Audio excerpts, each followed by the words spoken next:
말씀하시는 그 생명길로 가겠네. 아멘. 한 걸음 한 걸음 주 예수와 날마다 우리 걸어가리. 꽃이 피는 듯하니라 험한 곳장이라도 주가 인도하는 대로 주와 같이 가리. 아멘. 한 걸음 주 예수와 함께 날마다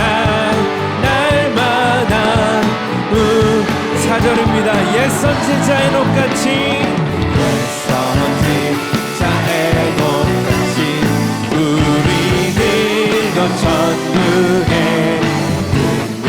올라갈 때 믿음으로 주님과 함께 한 걸음 한 걸음 주 예수와 함께 날마다 우리 한 번 더 한 걸음 아멘. 주님 예수와 함께 날마다 우리 걸어가. 할렐루야. 우리 한 번 더 주님께 큰 박수로 올려드립시다. 우리가 믿음으로 주님과 함께 걸어갈 때 주님의 크신 은혜와 평강이 우리를 인도하십니다. 할렐루야.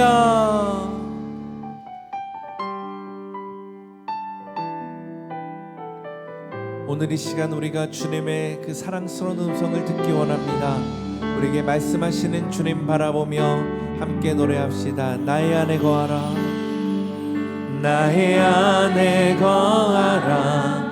나는 내 하나님이니 모든 환난 가운데 너를 지키는 자라. 두려워하지 말라. 내가 널 도와주리니 놀라지 말라. 내 손 잡아주리. 우리 한 번 더 주의 음성 듣기 원합니다. 나의 안에 거하라. 나는 내 하나님이니 모든 환난 가운데 너를 지키는 자라. 두려워하지 말라. 내가 널 도와주리니 놀라지 말라. 내 손 잡아주리라. 내가 너를 지명하여 불렀나니 너는 내 것이라. 내 것이라. 너의 하나님이라. 내가 너를 보배롭고 존귀하게 여기노라. 너를 사랑하는 내 여호와라. 다시 한번 나의 안에 거하라. 나의 안에 거하라. 나는 내 하나님이니 모든 환난 가운데 너를 지키. 주님 말씀하시니 두려워 말라. 내가 널 도와주리니 아멘. 놀라지 말라. 내 손 잡아. 우리 함께 자리에서 일어나 고백하겠습니다. 내가 너를 지명하여 불렀나니 너는 내 것이라. 아멘. 내 것이라. 너의 하나님이라. 내가 너를 보배롭고 존귀하게 여기노라. 너를 사랑하는 내 여호와라. 가족의 의미라는 제목으로 하나님 말씀 나누겠습니다. 강연 백도시라는 KBS 프로그램이 있었습니다. 지금은 폐지가 되었지만은 이 백도시는 물이 끓는 온도입니다.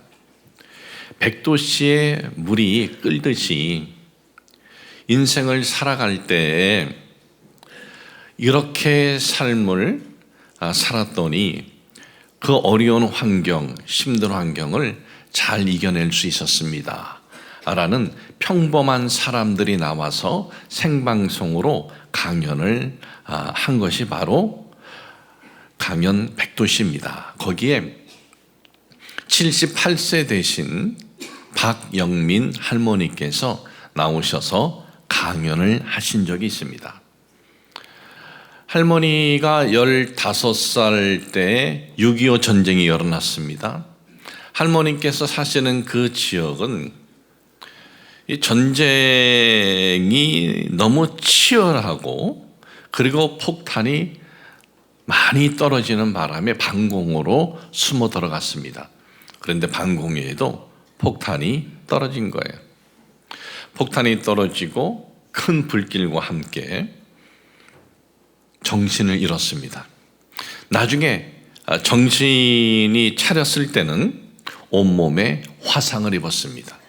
국군의 도움으로 치료를 받았지만 그녀의 상태는 너무나 처참했습니다. 손은 조막손이 되었고 입은 다물어지지 않게 되었고 눈꺼풀은 뒤집어졌습니다. 사람들은 그 얼굴을 보면 경악하고 놀랐습니다.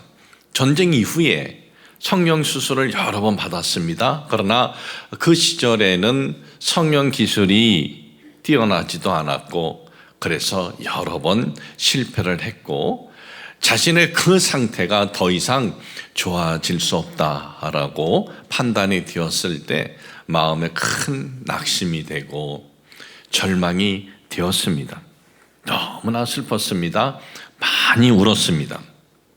그러던 어느 날 절망도 그리고 비관도 낙심도 자신의 삶에 전혀 도움이 안 된다. 아무런 유익이 되지 않구나라는 것을 스스로 깨닫습니다. 그러고는 자신의 그대로의 삶을 받아들이고 열심히 살아가야겠다. 그렇게 결심을 합니다. 오빠 집에 있었습니다. 그녀가 34살이 되었을 때 한 사지가 멀쩡한 청년이 청혼을 한 겁니다. 사지가 멀쩡한 청년이 나에게 청혼을 해. 그래서 거절을 했습니다. 그리고 1년 동안 지켜보았습니다. 그러다가 서로 의지하면서 살아야겠다. 그렇게 결심을 하고 결혼을 합니다. 이 산 동네, 달 동네 작은 집을 얻어서 살림을 시작을 했는데 남편은 알코올 중독 수준이었습니다. 술을 마시지 않았을 때는 괜찮은 사람이 술을 마시면 부수고 가족들을 힘들게 했습니다. 이 남편의 그러한 모습에 힘이 들었지만은 아들, 딸을 보면서 열심히 살았습니다. 어느 날 아들에게 묻습니다. 아들아, 엄마 모습이 어떠니? 그러면 아들은 대답을 합니다. 엄마는 가장 이뻐요. 그 아들의 그러한 대답을 들으면서 위로가 되고 용기가 되고 그리고 힘이 일어났습니다. 야채도 심고 가축도 키우고 공공 근로 나가면서 앞을 바라보면서 열심히 살았습니다. 흉측한 자신의 모습에 대해서 이러쿵 저러쿵 말을 해도 그거에 대해서 치우치지 않고 가족만을 보면서 열심히 살았습니다. 그녀가 61살이 되었을 때 남편이 세상을 떠났습니다. 남편이 세상을 떠난 뒤에 그녀는 이른 새벽에 신문 배달을 하였습니다. 이른 새벽에 신문을 배달하니 마주치는 사람이 없어서 불편함이 없었습니다. 그렇게 신문 배달을 15년 동안 하고 그리고 76세가 되었을 때 일을 그만두었습니다. 그리고 그녀의 아들, 딸들은 결혼을 했습니다. 사이도 보고 믿음직한 사이도 보고 또 똑똑하고 야무진 며느리도 얻고, 그리고 자신은 지금은 그림을 배우면서 행복하게 살아가고 있다라고 고백을 합니다. 할머니는 이 강연 마지막 부분에 이렇게 마무리를 지었습니다. 여러분, 삶을 살다 보면은 이런 일 저런 일 만날 때가 있는데 절망적이고 낙심이 다가오는 그러한 일도 만날 때도 있을 겁니다. 그러나 여러분, 그래도 저 같은 사람도 이렇게 살아가고 있다는 것을 보시고 열심히 살다 보면은 기쁘고 또 보람된 일들도 있을 겁니다 라고 마무리를 지었습니다.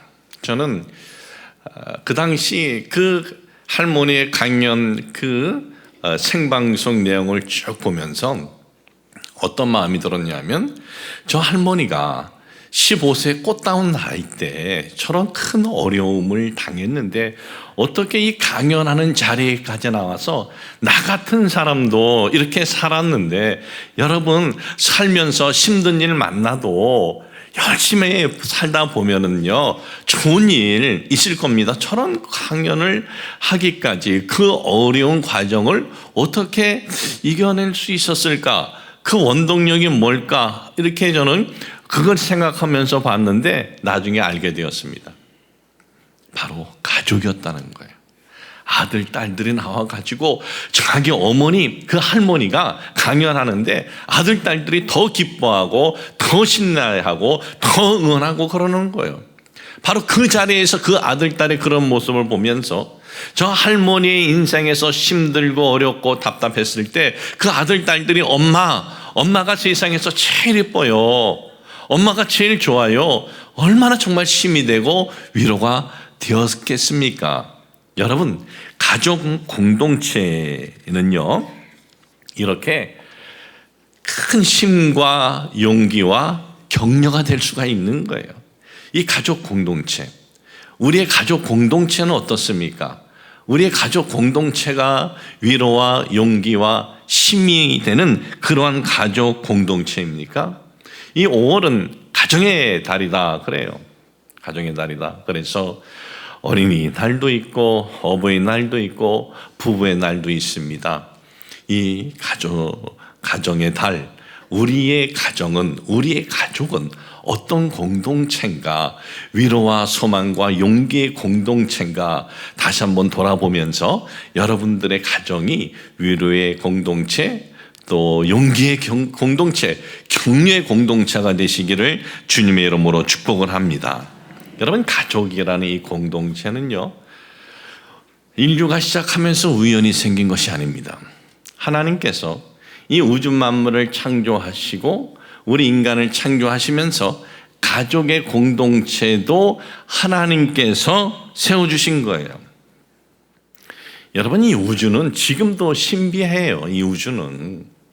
이 우주는요 지금도 계속 평창하고 있어요.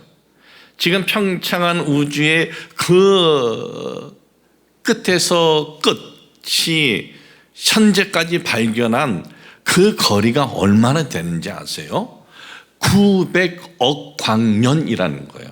900억 광년이라는 것은 여러분들이 잘 계산이 안 돼서 고 목사가 뭔 소리 하나 아마 그렇게 할 텐데, 빛의 속도 있죠.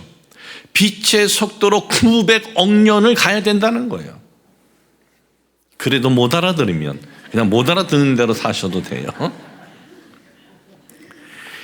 이 은하계가 몇 개가 있냐면 2조개가 있어요. 이 우주에 2조개가 있는데 그 중에 하나의 은하계 우리가 있는 거예요. 이 지구가 하나의 은하계, 우리가 지구가 포함된 하나의 은하계에 몇 개의 행성이 있느냐? 5,000개가 있어요. 하나의 지금 이 은하계 5,000개의 행성이 있는 은하계 속에서 우리는 지구라는 한 별에 살고 있는 거예요. 어떤 사람들은 이런 소리도 하는 사람이 있어요. 지금 역사 속에서 얼마나 많은 사람들이 태어나고 죽었는데 천국과 지옥이 아무리 큰들 어떻게 다 수용하느냐 걱정하지 말라 그래요. 수용하고도 남아요. 남는 게 아니고 이 우제비에는 정말 그 숫자는 마치 먼지 같은 숫자에 불과하는 거예요. 참 바로 이런 끝을 알 수 없는, 얼마나 많은 행성이 있는지 알 수 없는 이 우주 공간에 하나님께서 지구를 창조하시고 그 지구에 우리 사람이 살아갈 수 있는 이 모든 환경을 만드시고 우리를 창조하시면서 하나님께서 가족 공동체를 세워주셨습니다.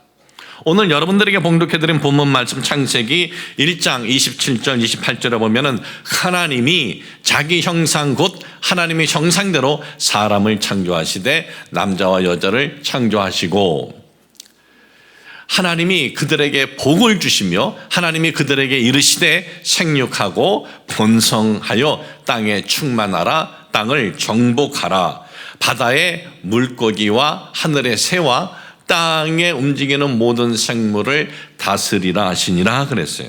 여기에 보면은 하나님께서 남자와 여자를 창조하신 다음에 생육하고 번성하고 땅에 충만하라, 땅을 정복하라, 땅에 충만하라, 땅을 정복하라, 요 두 개의 말씀을 주셨는데, 땅을 충만하고 정복하라, 이것은 단순히 가족 공동체를 이루어서 이 땅에서 많은 그 자녀들을 낳아서 번성하라라는 의미만이 아닙니다.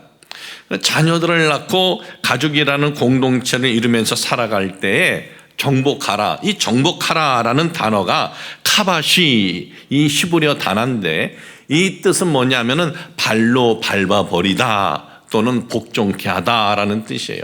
그러니까 우리가 이 땅에서 살아갈 때 이 땅의 환경에서 밟힘을 당하는 것이 아니라, 그리고 이 땅의 환경에서 우리가 그 땅의 환경에 우리가 복종당하는 것이 아니라, 너의 남자와 여자, 너의 가족 공동체는 그것들을 너희들이 밟고 너희들이 그런 환경을 이기면서 그 환경을 복종케 시키면서 살라라는 거예요. 하나님께서 가족이라는 공동체를 씌우신 것은 바로 거기에 있어요. 그래서 이 가족 공동체는요, 서로 힘이 되고 용기가 되고 위로가 되면은 땅의 환경에 우리가 밟힘을 당하지 않습니다. 우리가 그것을 밟을 수가 있고, 땅의 그 환경에서 우리가 복종당하는 것이 아니라 그것들을 복종케 하면서 살아갈 수 있는 것이 가족 공동체라는 거예요. 인류의 이 첫 가족 공동체인 아담과 하와가 사탄의 유혹에 넘어가기 전에는요, 서로 사랑하고 위로하고 축복하며 살았습니다. 그런데 사탄이 인류의 첫 이 가족 공동체에게 유혹을 합니다. 무너뜨립니다. 쓰러뜨립니다. 무너뜨리고 쓰러뜨리면서 다가온 저들의 유혹이 뭐였습니까? 우리는 피조물인데 너희들 창조주가 되라, 하나님이 되라 그래요. 우리는 섬겨야 할 분이 하나님인데 우리가 하나님이 되어서 섬김을 받으라 그러는 거예요. 그런 유혹에 넘어갔습니다. 그래서 하나님이 되려고 하나님의 명령을 저버린 거예요. 이 하나님을 정의하고 하나님 말씀에 따라서 살았던 이 가족 공동체가 하나님의 말씀을 저버리고 하나님처럼 되려고 하다가 어떻게 되었습니까? 이 가족 공동체는 위로의 공동체, 그리고 격려의 공동체가 아니라 불신의 공동체, 원망의 공동체로 바뀌어버려요. 하나님께서 아담에게 왜 너 내 말을 어기고 그랬느냐라고 했을 때 뭐라 그랬습니까? 하나님이 주신 저 여인 때문에, 저 여자 때문에 그랬습니다 라면서 그 책임 전가를 여인에게 돌립니다. 하나님께서 그 여인에게 묻습니다. 그랬더니 그 여인이 뭐라 그럽니까? 뱀이 그랬습니다. 그리고 이들에게서 태어난 그 다음 세대들은 어떻습니까? 카인과 하벨, 하나님 앞에 제사를 드리는데 그 제사를 하나님께서 받지 않았다는 것 때문에 분노하면서 자기 동생을 죽이는 아주 끔찍한 짓을 저지르고 말았습니다. 서로 위로하고 용기를 주면서 축복의 공동체로 하나님께서 세워주셨는데 사탄의 개입으로 미움, 원망, 다툼의 공동체가 되고 마른 것입니다. 그러면 이 사탄의 그 유혹에 넘어가기 전에 하나님께서 저들의 공동체를 처음 세워주셨을 때 그때 저들은 어떤 마음이었습니까? 어떤 모습이었습니까? 오늘 여러분들에게 봉독해드린 본문 말씀 창세기 2장 23절에 보면은 아담이 이르되 이는 내 뼈 중에 뼈요 살 중에 살이라 이것을 남자에게서 취하였은즉 여자라 부르리라 하니라 그랬어요. 첫 공동체가 형성되면서 나온 이 문장이 뭡니까? 내 뼈요 내 살이다 라는 거예요. 뼈는 속사람입니다. 뼈는 인격이고 그리고 이 살은 무엇입니까? 겉사람입니다. 그러니까 내 인격같이 여기고 내 몸같이 여겨라 라는 거예요. 이 말씀은 여러분 남편이 아내를 바라볼 때 내 인격처럼 여기고 내 인격처럼 대하고 그리고 내 몸처럼 대한다면 그 아내가 어떻게 하겠습니까? 그 아내도 자기 남편에 대해서 자기 인격처럼 여기고 자기 몸처럼 대하려고 애를 쓸 것입니다. 여러분 오늘날 보면 행복한 가족, 건강한 가족에 대해서 지침서들이 많이 있습니다. 일반적인 서점에 가도 그 행복한 가족에 대한 부모에게 자녀들은 어떻게 해야 된다. 또 부모는 자녀를 양육할 때 이렇게 해야 됩니다. 또한 남편과 아내는 이렇게 해야 됩니다 하면서 여러 지침서들이 있어요. 그뿐만 아니라 성경에서도 그에 대한 지침서들이 있습니다. 자녀들은 부모를 주 안에서 공경하라. 그것이 너희가 이 땅에서 잘되고 장수하리라 이런 말씀이 있고 또 부모는 자녀들을 교육을 할 때 그 자녀들 분노케 하지 말고 주의 교양과 주의 홍계로 양육하라 이런 말씀이 있어요. 또한 남편과 아내 이 부부 사이에서도 서로 사랑하고 서로 또 위로하면서 서로 복종하면서 살아라 그런 말씀들이 있습니다. 여러분 가족 공동체에 대해서 성경적인 지침도 있고 이 세상에 지혜자들이 두는 지침도 있지만은 우리가 이 문장 이 부분만 잊지 않으면은 그 가족은요 위로의 가족이 되고 또 소망의 가족이 되고 격려의 가족이 될 거예요. 그게 뭔지 아세요?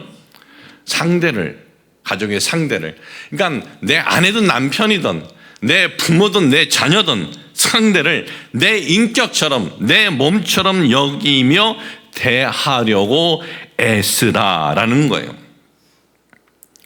그 상대가 부모면 부모를 대할 때 자녀로서 내 인격 내 몸처럼 대하면 부모에 대해서 허물을 들추는 일은 없을 거예요.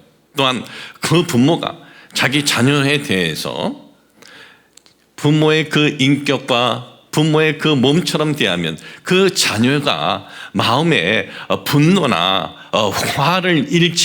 화가 나지 않고 그리고 주의 교양과 말씀으로 양육할 수가 있고 또한 아내와 남편도 서로가 내 인격과 그리고 내 이 몸같이 대하면 서로 위로와 서로 격려의 가정이 될 것입니다. 그러면 내 인격처럼 내 마음처럼 그리고 내 몸처럼 대하라라는 것이 무엇인가요? 그것은 내가 상처가 되는 것은 상대도 상처가 되고 내가 화나는 것은 상대도 화가 나고 내가 듣기 싫은 것은 상대도 듣기 싫고 내가 싫은 것은 상대도 싫은 거예요.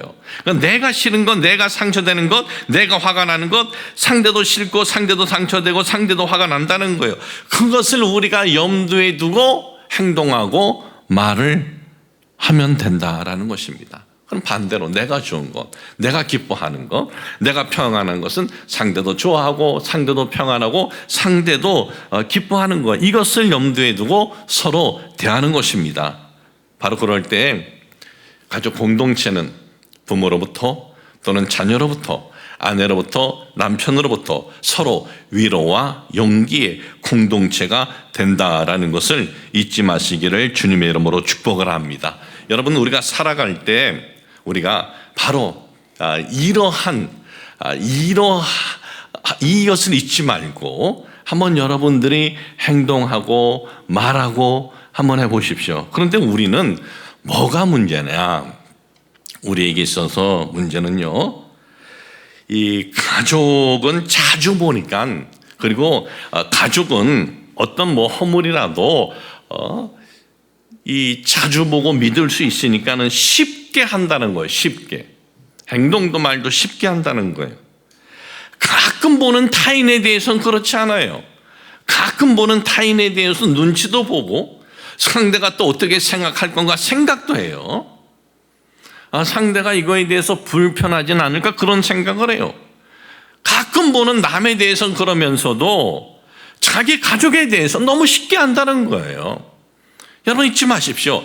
자주 보는 우리 가족, 우리 부모님, 우리 자녀, 남편, 아내, 타인보다 더 행동의 말에 정말 신경을 쓰고 나아가면 그것이 서로에게 유익이 되고 축복이 되고 행복이 된다라는 것을 잊지 마시기를 주님의 이름으로 축복을 합니다.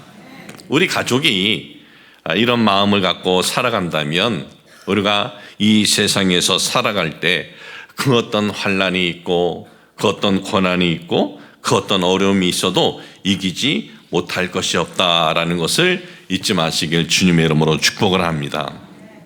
이 강연 백도시의 한 평범한 가정의 가장이 강사로 나온 적이 있어요. 그분의 조남은 송종빈이라는 분입니다. 이분은 뭐 여느 가정의 가장처럼 사랑하는 여인을 만나서 결혼하였고, 그리고 아들과 딸을 낳았습니다. 그리고 여느 가장처럼 아주 바쁘게 살았어요. 그리고 딸 아신 씨는 명문대를 졸업을 했고, 그리고 아마추어 작가로 활동을 하고 있었습니다. 그리고 이 딸은 어려움에 있는 이들을 찾아가는 것을 굉장히 보람있게 여겨서 쪽방집에 먹을 것들을 가지고 가서 그 쪽방집에 사는 분들에게 나눠주면서 또 아주 기뻐했어요. 그런 딸이었는데 어느 날 연락이 왔습니다. 응급실에 그 딸이 있다는 거예요.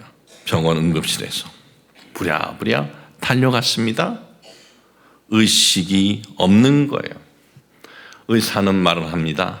뇌사 상태입니다. 그런데 깨어날 가능성은 없다. 어려울 것 같다는 거예요.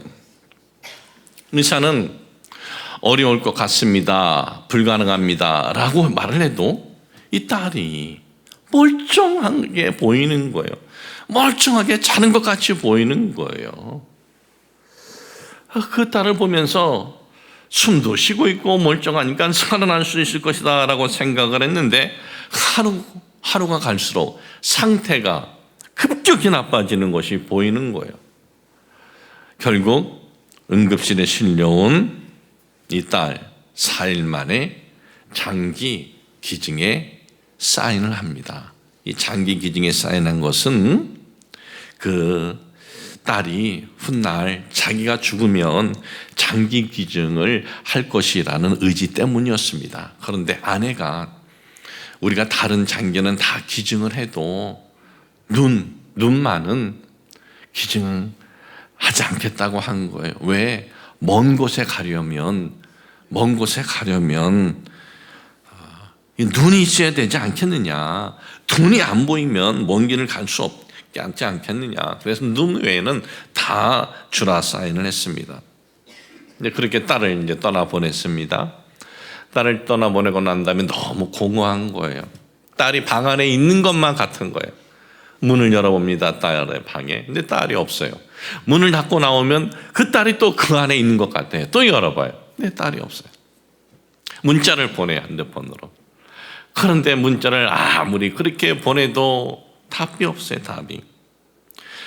또 야속하게도 그 딸이 꿈속에서도 안 나타나 줬다는 거예요. 어느 날 벽에 기대서 눈을 감고 딸을 생각을 합니다. 벽에 기대서 눈을 감고 딸을 생각하면서 한 번만 만나보자, 한 번만 안아보자. 참 팔 다리를 쭉 늘어뜨리고 있는데 갑자기 양발 끝에 그리고 양 손 끝에 뜨거운 열기가 들어오는 거예요. 어깨, 허리. 그래서 직감적으로 왔니? 어서 오너라.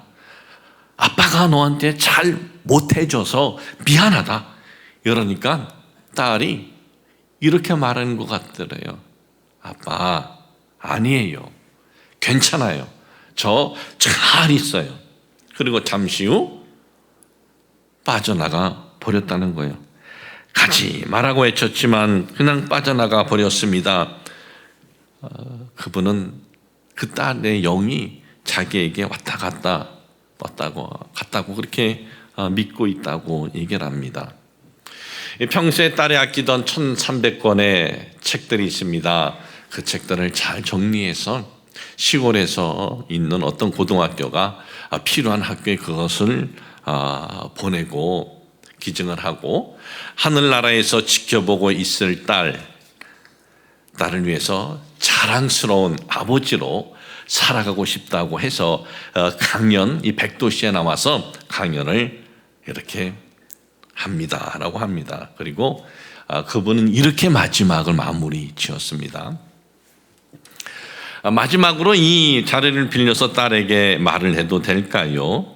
모두가 보는 방송이다 보니 내 딸도 보고 있겠죠. 영원히 가슴에 묻어야 하는 내 새끼, 네가 떠나기 며칠 전에 해준 그 특별 요리 참 맛있었는데 이제 다시 먹을 수 없겠지. 그렇게 좋아했던 책을 읽던 네 뒷모습 또다시 볼 수 없겠지. 미안하다. 네가 하고 싶은 일 못하게 해서 미안하고 너는 엄마 아빠에게 참 많은 기쁨을 주었는데 이 못난 알비는 정말 사랑한다. 그리고 이 부분이 제가 조금 와닿았어요. 뭐냐면 표현 못해서 미안하다. 하지만 어느 부모보다 너를 사랑했다는 사실을 알아줬으면 좋겠다. 이 가정의 달, 제가 설교 결론에 이 부분을 이야기하는 이유는 여기 있습니다. 가족 공동체에 속해 있었던 우리의 이 사랑하는 이가 언제 어떻게 세상을 떠날지는 아무도 모릅니다. 연로하다고 먼저 떠나는 것도 아니고 나이가 어리다고 나중에 떠나는 것이 아니에요. 그러니까 지금 우리 가족 공동체에 있어서 지금이 우리에게 있어서 가장 소중한 시간들이라는 거예요. 이 소중한 시간들 한 공간에 있으면서 한 식탁에서 밥을 먹고 지내면서 표현 못해서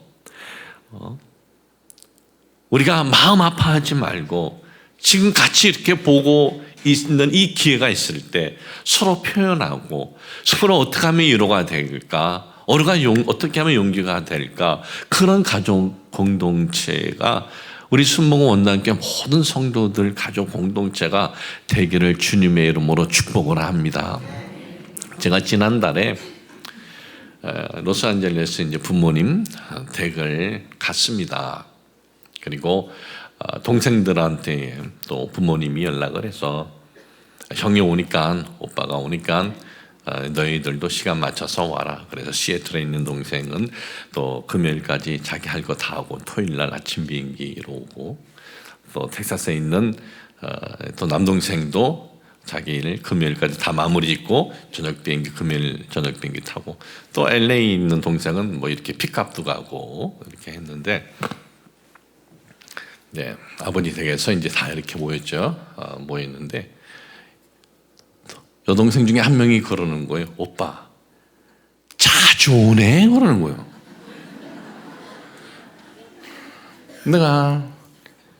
작년에 그 이맘때 갔고 지금 1년 만에 간 거거든요. 자주 오네 그러는 거예요. 그래서 가만히 생각해 보니까 작년이죠. 작년 2023년도에 가족끼리 그렇게 모이고 오래 모이고 제가 LA에서 이제 한국 나온 지가 지금 만 25년 때인데 우리 교회에 이렇게 사역을 한 지가.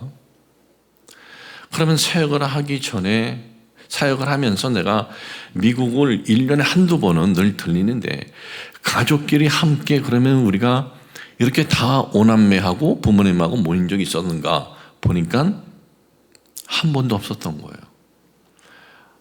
내가 뭐 그렇게 바쁘게 살았지? 그런 생각이 이번에 드는 거예요. 그리고 작년에 모이기 전에 제가 한 번은 그 당시 부모님은 이제 텍사스에 이제 계셨을 때 텍사스에 가서 텍사스에 있는 동생들하고 그렇게 2박 3일 거기 또 교회 집회도 하고 본 적은 있어요. 그 다음에 한 번도 없는 거예요. 정말 그러니까 맞지요. 자주 온 애가 20몇 년이 됐어도 전부 모인 적이 없고 작년에 한 번 봤는데 자주 온 애가 맞죠. 근데 제가 작년에 어떤 생각이 들었냐 하면 부모님이 우리 교회 제가 40주년 성여 행사 때 이렇게 오시고 동생들도 자기 사무실에서 축하 메시지를 보내고 그래서 뭐 겸사겸사해서 다들 이렇게 모이자 해서 다들 이제 모였는데 작년에 부모님을 이렇게 보면서 보니까 연세가 이제 내일 모레면 90이신 거예요. 80대 후반이신 거예요. 그러면 언제 어떻게 하나님의 부르심을 받을지는 모르는 거예요. 그것이 언제든 정말 이 대기 상태인 거예요.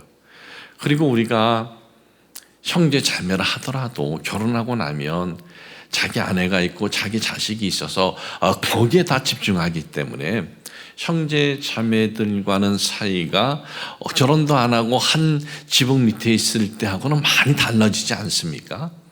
그래서 우리 아버지 어머니도 본인들은 아주 건강하시다고 이렇게 하시고 올해 9월 달에도 한인 회장 세계대회에 내가 나간다 아주 큰 소리로 그러시고 그러시는데 그래도 그 연세면 언제든지 하나님께로부터 부름받을 수가 있으니 내가 적어도 1년에 한 번은 이렇게 들려봐야지 않겠는가 하는 마음을 제가 작년에 가졌고 올해 간 건데 얘네들에게는 너무나 자주 오또 하는 거죠.